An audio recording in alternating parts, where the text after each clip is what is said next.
Welcome to the Banker Lamp. Please enjoy the video. You'll begin by confirming your Apple ID and turning on iCloud Photos. This syncs everything.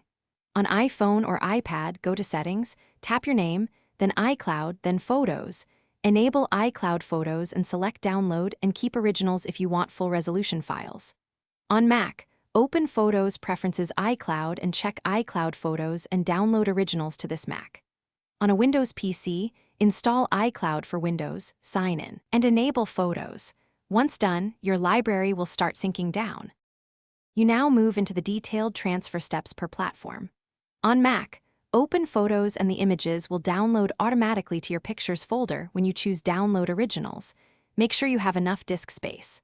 On iPhone or iPad, enable high-quality downloads and use Wi-Fi and power to avoid interruptions.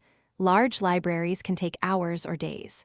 On Windows, open iCloud for Windows, enable Photos. Click Options and set a local folder where iCloud will place down. Finish by exporting and backing up the images so you control the files.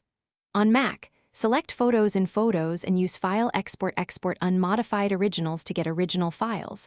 On Windows, copy from your iCloud Photos folder. Then back up that folder to an external drive or another cloud backup. If something goes wrong, sign out of iCloud and sign back in, check Apple's system status, update your OS, and reboot. That fixes most sync stalls quickly, making sure you get your pictures. Thanks for watching. If this was helpful, leave a like and consider subscribing. See you next time.